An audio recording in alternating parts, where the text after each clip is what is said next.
Olá, seja muito bem-vindo ao canal Biblioteca de Sonhos. O meu nome é Ana Carolina e no vídeo de hoje eu vou trazer para vocês o unboxing das minhas últimas aquisições realizadas no mês de dezembro e de janeiro.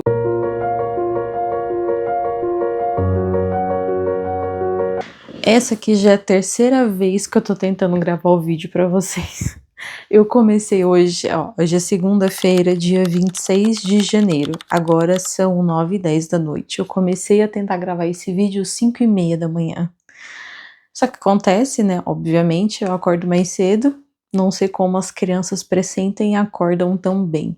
Então eu sentei aqui para começar a gravar, o meu caçula acordou, tive que parar a gravação, tanto que eu já havia até aberto esses livros aqui, mas enfim, ele tava chorando, eu acabei tendo que fazer o vídeo meio com pressa, já que ficou uma bosta, eu falei, não, vou fazer tudo de novo.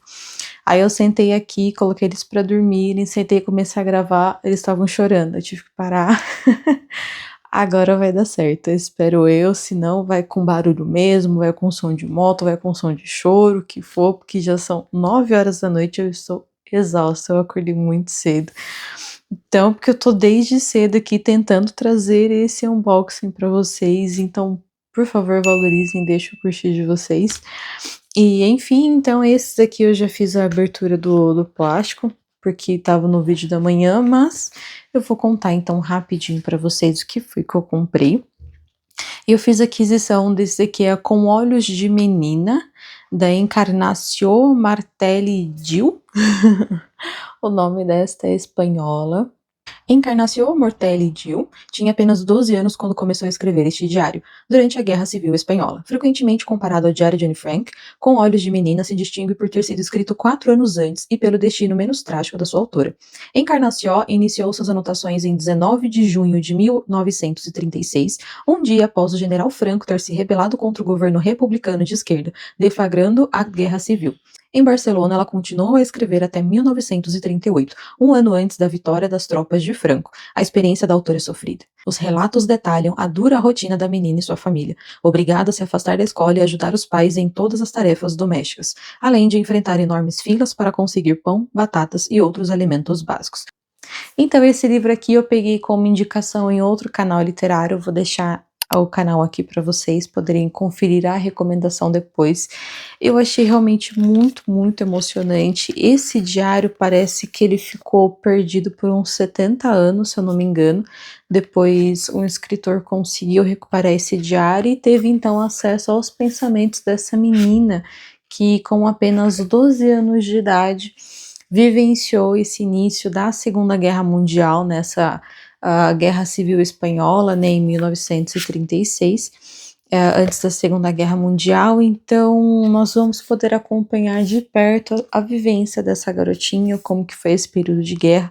É um tema que me interessa bastante, então eu fiquei muito curiosa para poder fazer a leitura deste livro. Inclusive eu comprei ele num sebo na Amazon, por isso que ele veio com esse adesivo. Eu até tentei tirar, mas ele tá muito colado na capa, então vou deixar, senão eu vou acabar danificando a capa do livro.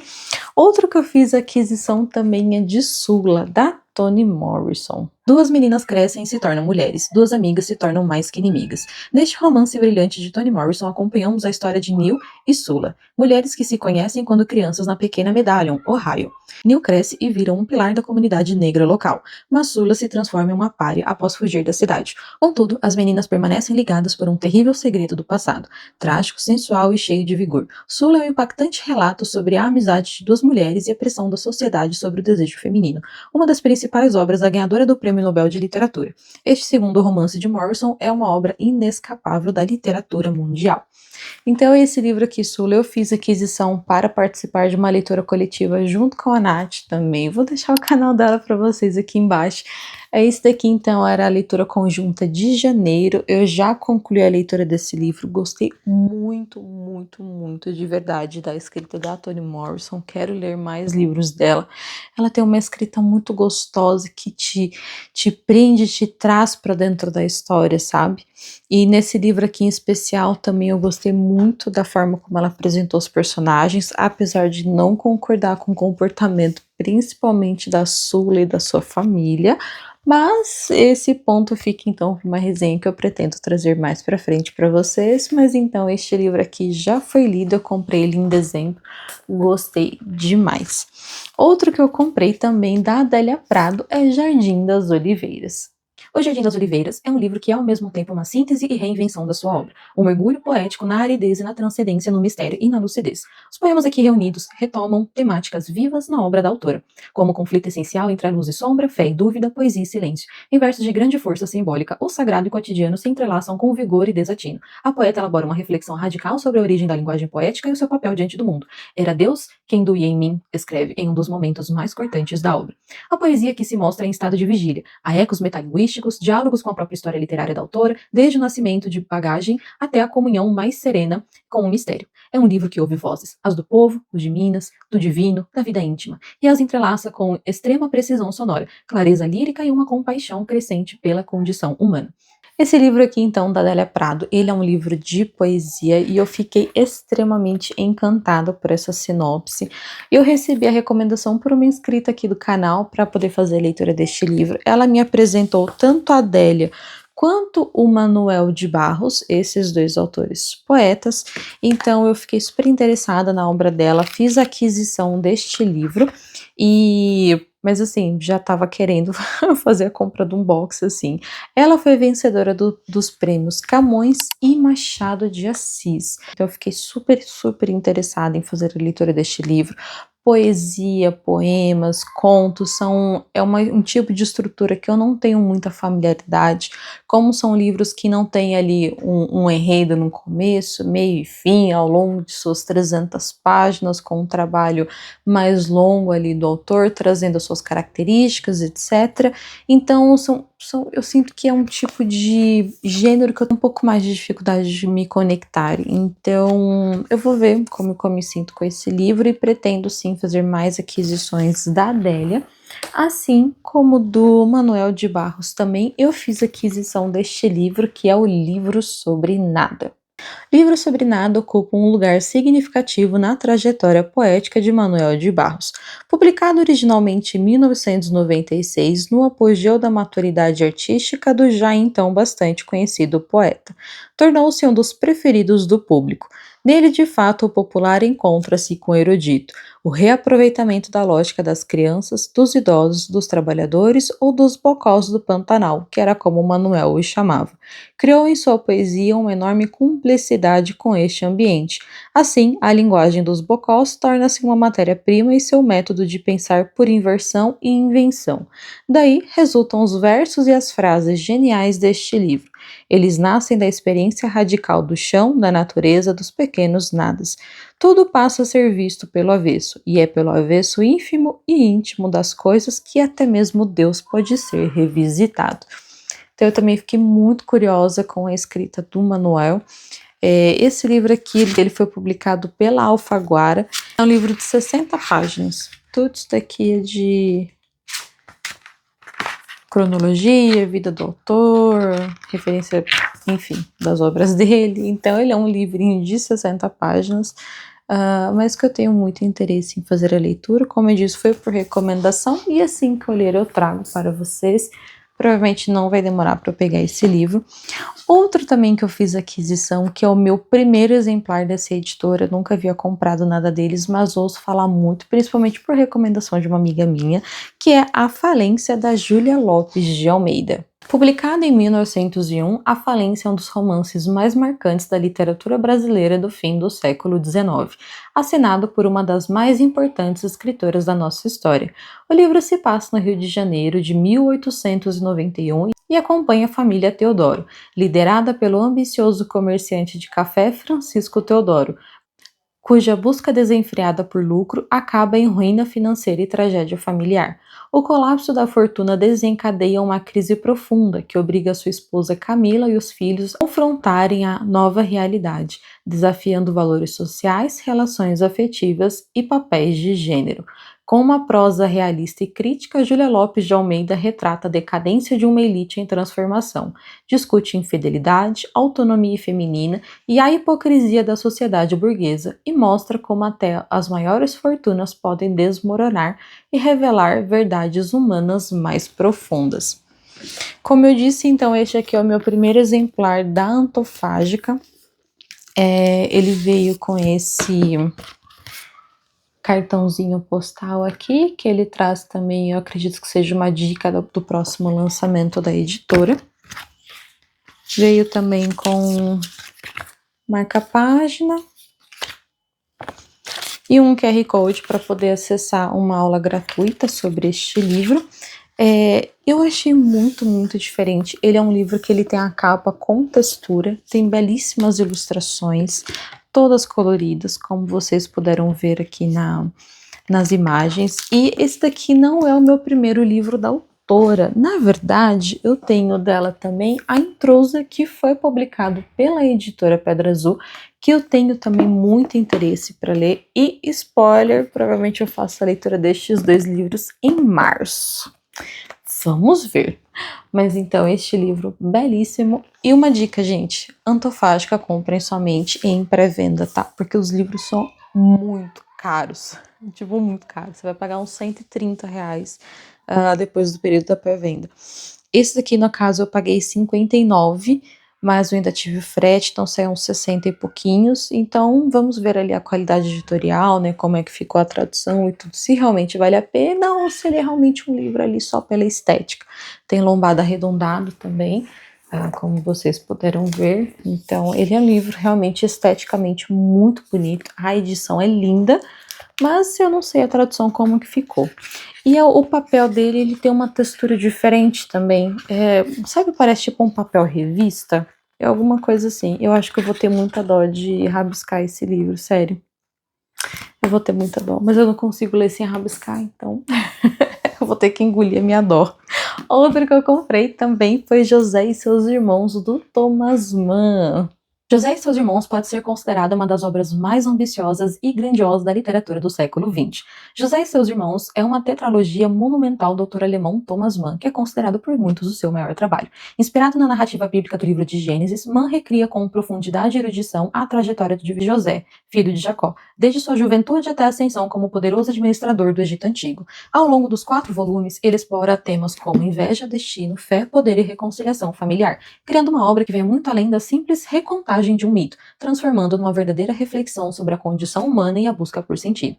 Uma narrativa densa, psicologia profunda dos personagens e uma prosa que mistura erudição com grandeza épica fazem deste livro um clássico indispensáveis para amantes da literatura que desafia e recompensa.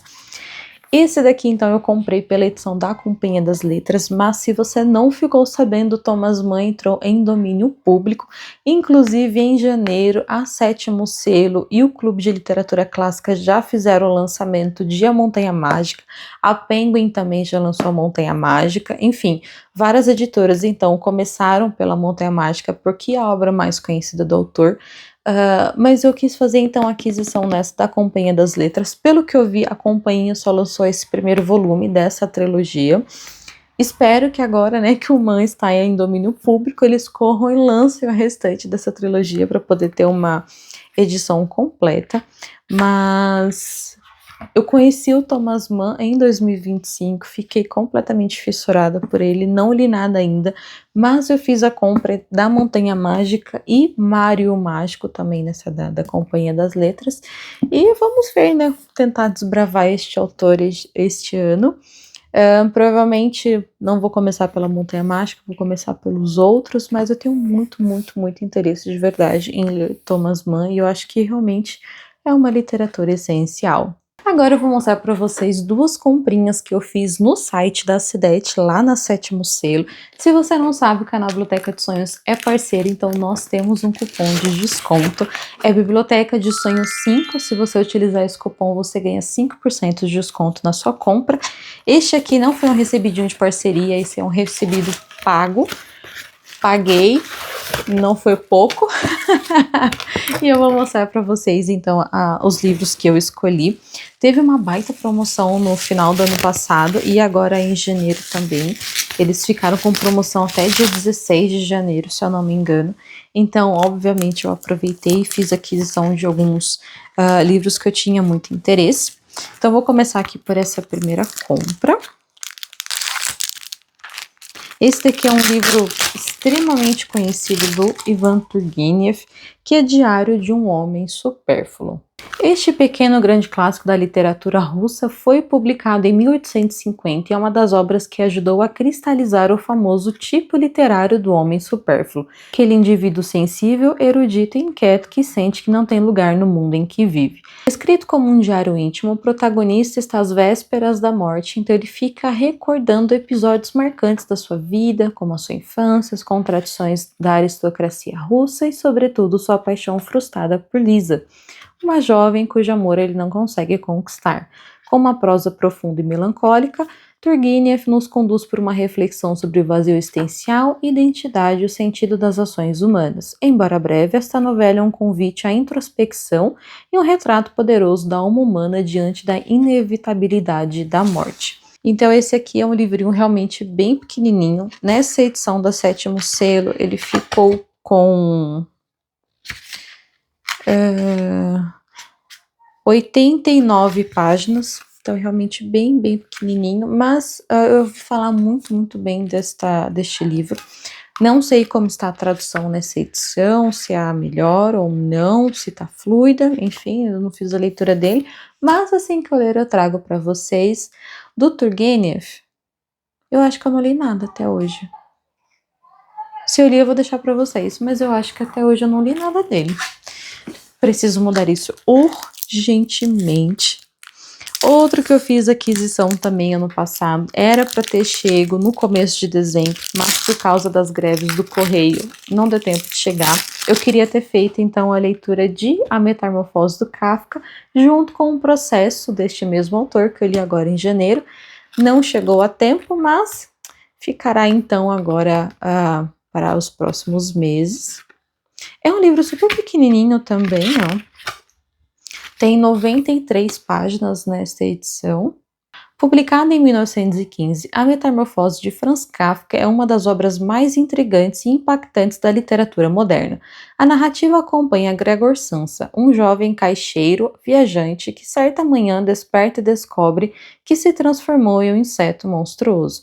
Preso em um corpo repugnante, Gregor enfrenta não apenas a estupefação da sua condição, mas também o crescente afastamento da sua família. Kafka provoca reflexões profundas sobre identidade, afeto e desumanização, conforme constrói um retrato perturbador da alienação e do isolamento em meio à rotina familiar e às pressas sociais. Também tenho muita vontade, esse daqui então será o meu segundo contato com Kafka e eu estou super ansiosa. Outro que eu comprei também por indicação da Carol do Café com Clássicos, ela já trouxe uma resenha deste livro, que é do José Geraldo Vieira, Carta à Minha Filha em Prantos. Durante a Segunda Guerra Mundial, Rosa é obrigada a adiar seu casamento às vésperas, quando seu noivo é convocado para lutar. Seu pai então lhe escreve esta longa carta em que, mais do que apenas consolar a filha, traça um panorama íntimo e comovente da família, da literatura e do ímpeto do conflito sobre aqueles que permanecem.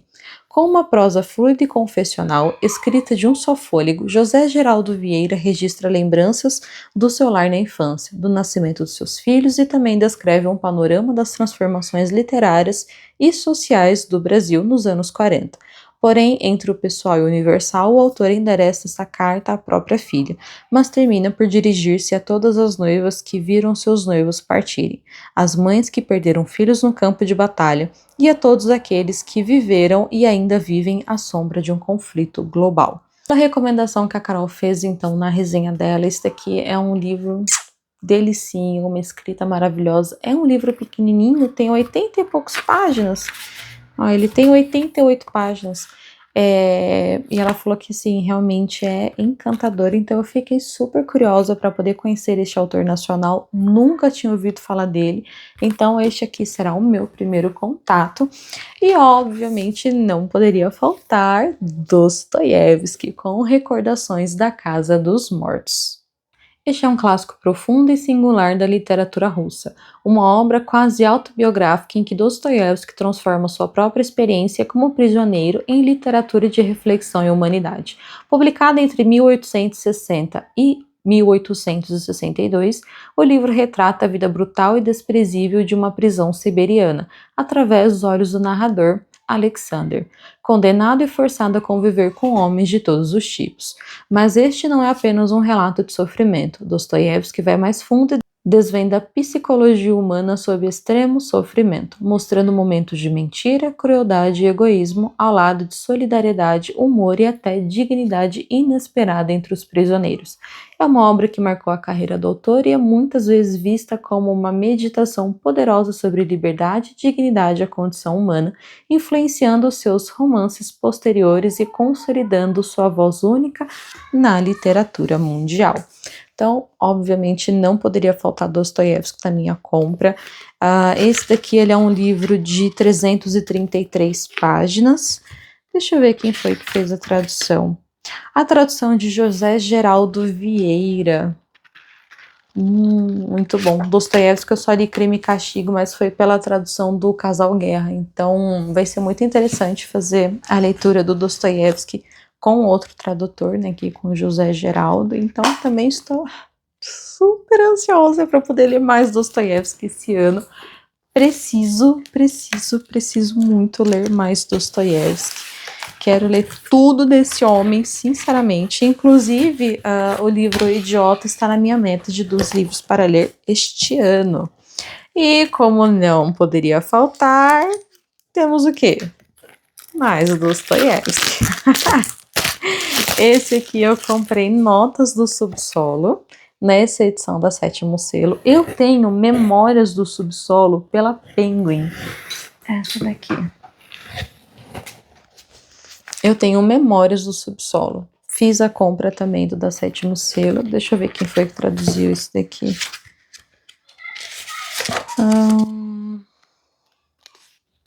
Tradução de Rafael Bonavina.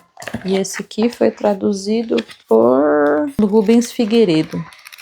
Ouvi falar muito bem na tradução do Rubens, mas pretendo fazer a leitura agora, fazendo a comparação nessas 2 edições para ver qual tradução fica melhor. Não conheço esse tradutor.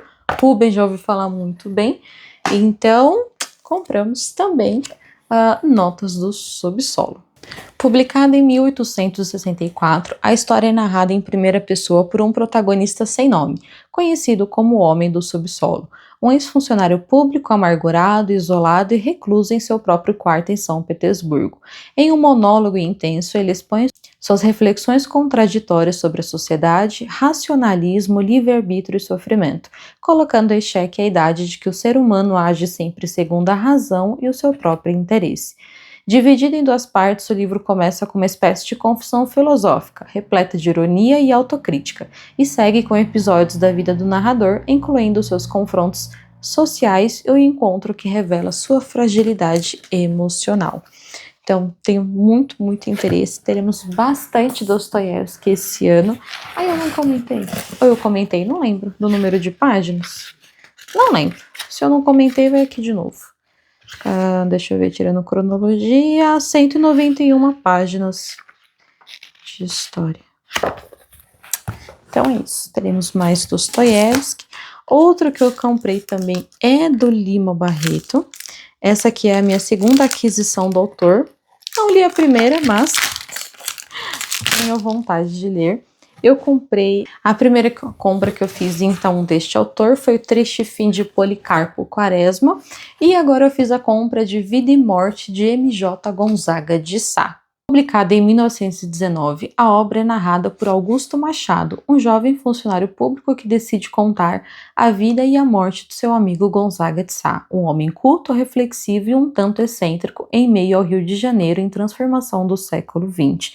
Mas não espere apenas um enredo tradicional.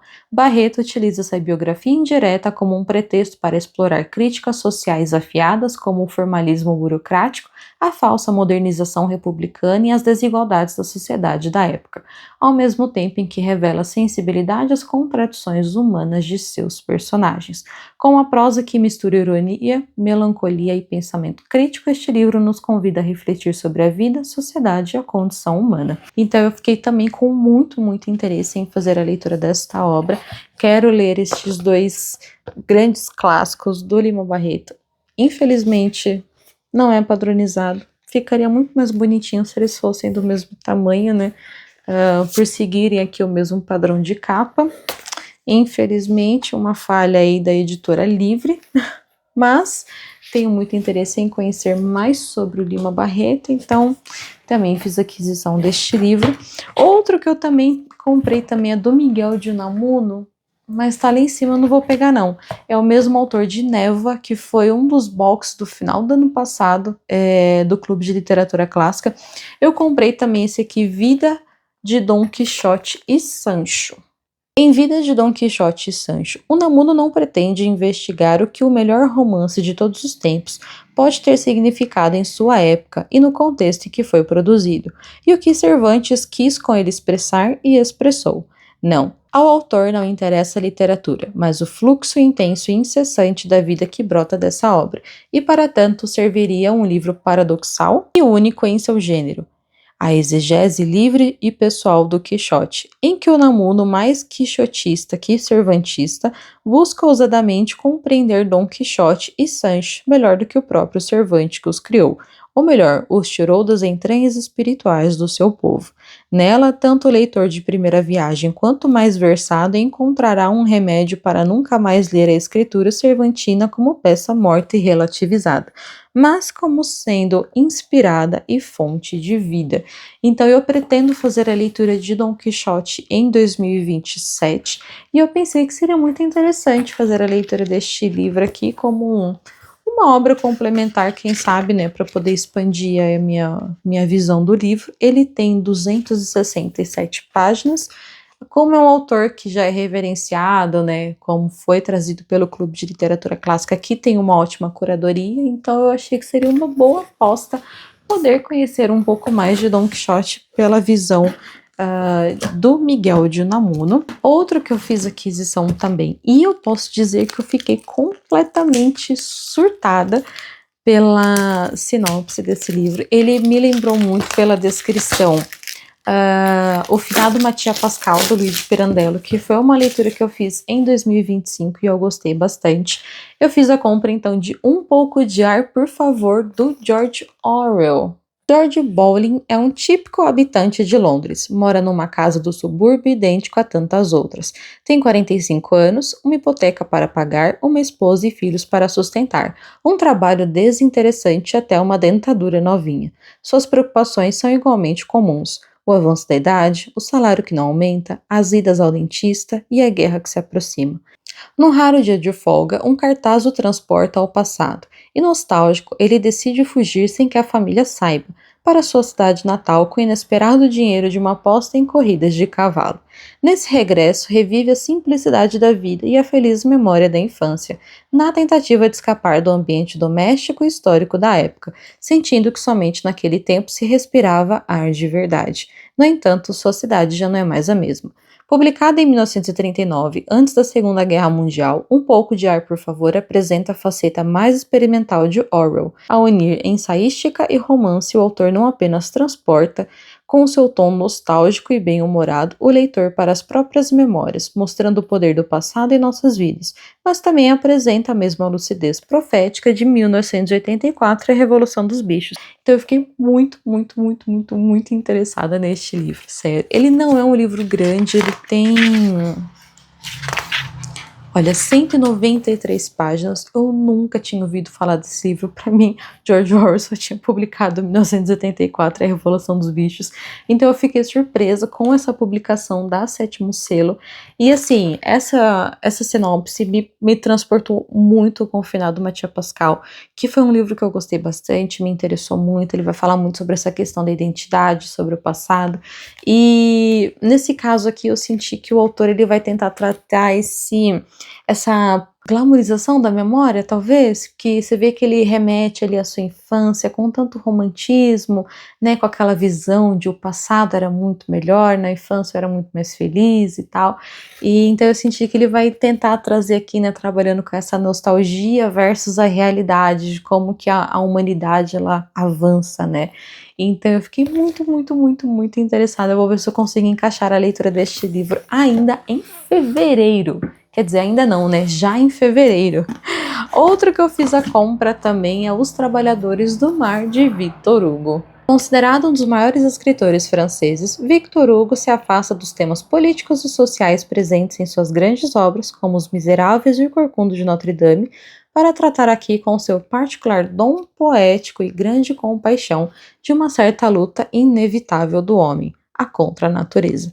Escrito durante o exílio e bem recebido em sua época, Os Trabalhadores do Mar narra a história do jovem Guillet, apaixonado pela bela Déruchette, que se arrisca mar adentro pela amada, enfrentando o fluxo das ondas e da sorte.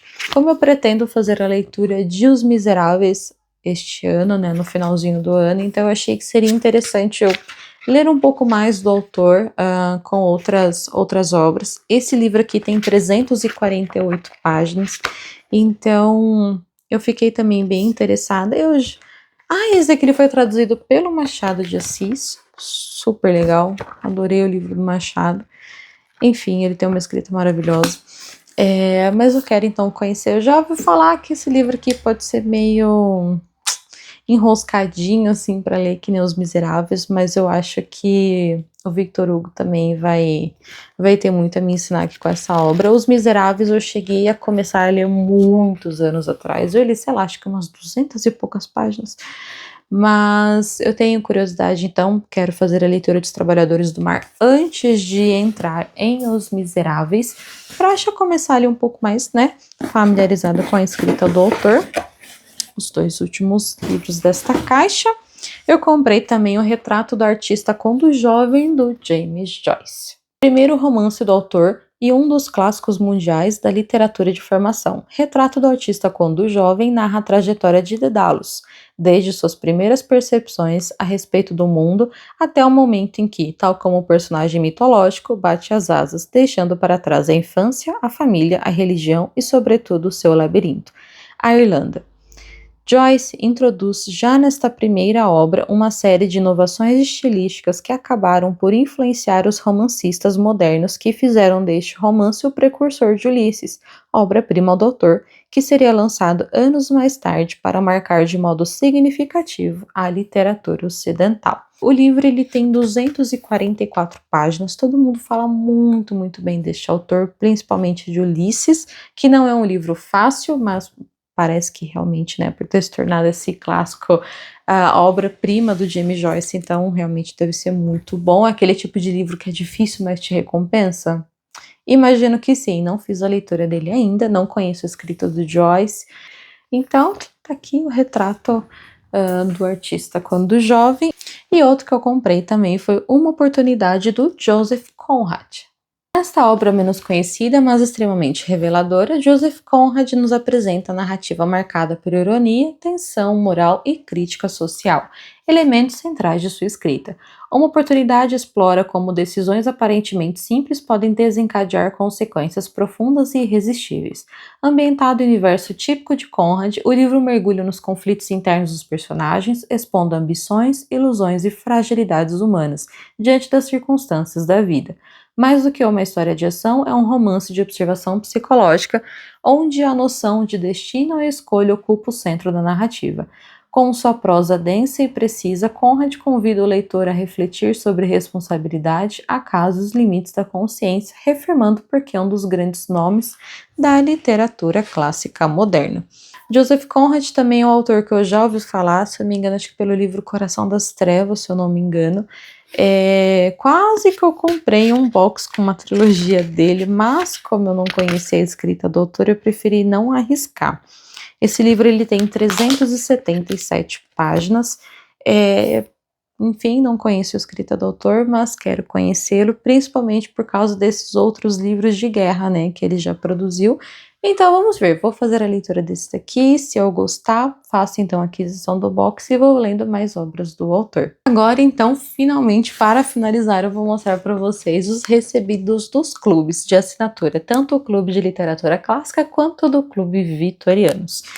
Então, o livro do Clube de Literatura Clássica de dezembro foi Orgulho e Preconceito, em comemoração aos 250 anos da Jane Austen.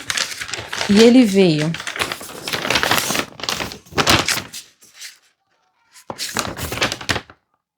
então com esse pôster. Veio com o livreto Amor e Amizade, da Jane Austen.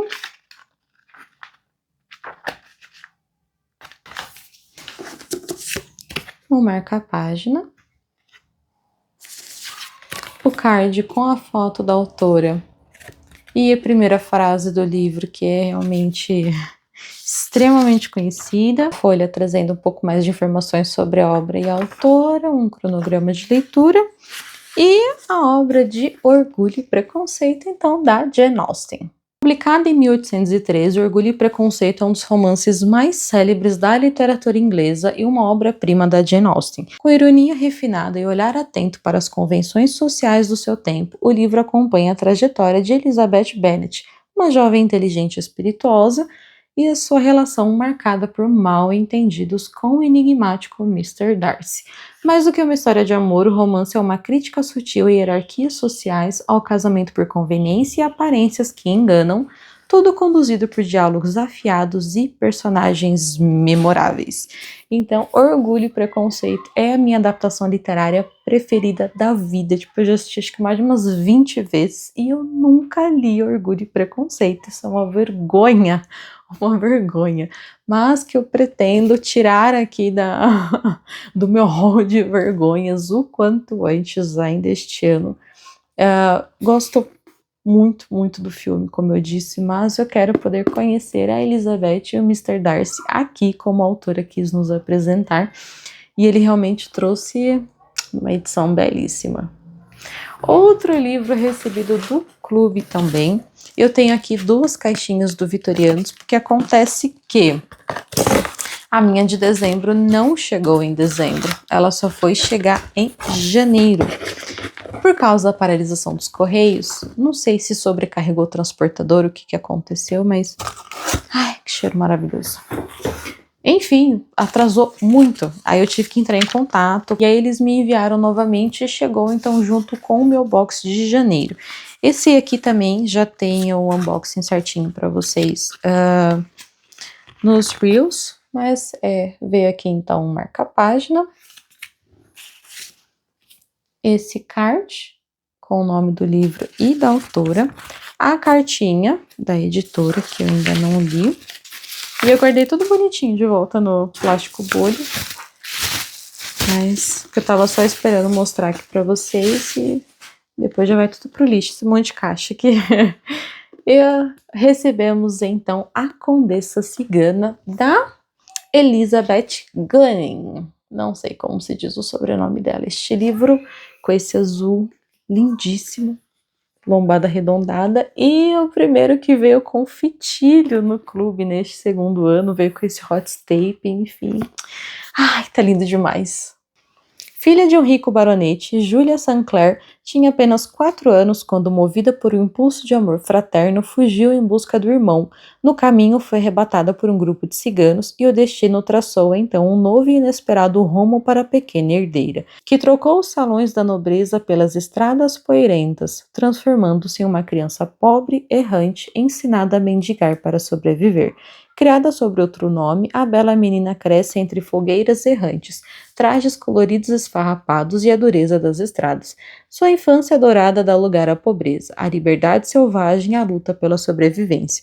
Ao lado de seu novo povo, torna-se uma jovem de espírito indomável, marcada pelo mistério e pela dignidade silenciosa dos que aprenderam a viver à margem. Anos depois, o destino a conduz de volta ao lugar que um dia chamou de lar. Sua família não a reconhece. Sua identidade é negada, sua voz desacreditada. Perdida para aqueles de seu próprio sangue, Julia encontra amparo inesperado nos braços de um cavalheiro que testemunhou sua humilhação. Mas o que ela trará a essa família quando 2 irmãos se apaixonarem pela mesma mulher, aquela que a todos confunde com sua beleza misteriosa e sua origem velada? Eu fiquei fascinada por essa sinopse. Assim que o clube lançou, eu já queria muito, muito ler. Ele tem 358 páginas, não é um livro grande. Farei a leitura dele com certeza agora em fevereiro, junto com uma amiga minha que também é assinante do clube. E assim, fiquei fissurada. Eu já queria ter lido ele em dezembro, mas como eu disse, ele não chegou, só foi chegar agora em janeiro, então paciência, gente, é dia.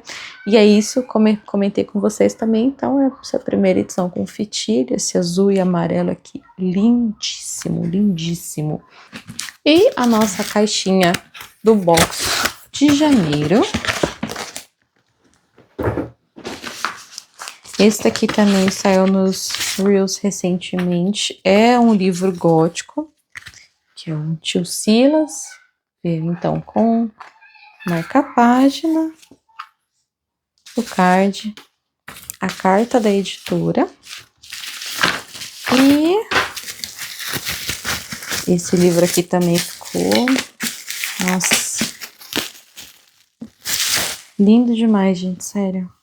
Olha que lindo esse laranja com hot stapling dourado. Nesse aqui, no caso, ele só tem no título e no nome do autor. Atrás não tem hot stapling. Esse aqui também não tem fitilho.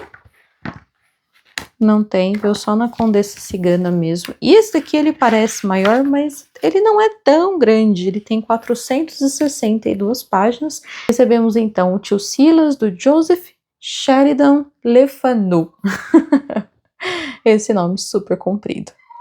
Em meio à atmosfera sombria de uma Inglaterra vitoriana repleta de segredos, Maud, herdeira de uma antiga propriedade, vê seu mundo protegido ruir após uma reviravolta inesperada no destino da família. Pelo testamento de seu pai, deve viver durante 3 anos e meio sob a tutela de seu distante tio Silas, um homem cercado por rumores sinistros, acusado de dívidas, de um passado dissoluto e até de assassinato. Na propriedade isolada do tio, Maud encontra um alento na amizade com a prima Millicent, mas a aparente tranquilidade é abalada por intrigas familiares, avanços indesejados do seu primo e acontecimentos perturbadores que pouco a pouco revelam um enredo muito mais sombrio do que ela poderia imaginar. Desde jovem, Maud fora atormentada por uma madame, que era a preceptora enigmática, mentirosa e intimidadora, cuja presença volta a assombrá-la em seu momento mais vulnerável. No mais célebre romance de Sheridan Le Fanu, mestre do terror gótico, realidade e ilusão se confundem e o medo se constrói com maestria por meios do mistério e do sobrenatural, resultando em um arrebatador thriller psicológico que desafia as convenções do horror tradicional. Então, assim... Também quero muito fazer a leitura. Confesso que o gótico, assim, não é lá muito a minha praia, mas com certeza faria a leitura. Ele que via nesse padrão clube aqui, lombada arredondada, belíssima. E em breve farei a leitura e trago mais aqui para vocês. Bom, então é isso. Eu espero que vocês tenham gostado deste longo vídeo, trazendo para vocês as compras que eu fiz em dezembro e em janeiro, todos pagos. Recebidinhos do clube, livros que realmente eu tenho muito interesse em ler e que vocês verão também em breve aqui no canal. Então é isso, não deixe de se inscrever, curtir, compartilhar. Lembrando também, se você for fazer alguma compra no site, qualquer um dos selos da CDET, ou principalmente no site da Sétimo Selo, que é onde eu faço mais compras, que é a editora que traz literatura clássica, que é o que eu mais me identifico. Então não deixem de usar o meu cupom Biblioteca de Sonho 5 para ganhar mais 5% de desconto. Isso também me ajuda com uma comissão para que eu possa comprar mais livros lá no site, ok? Então é isso, espero que vocês tenham gostado. Um super beijo e até mais!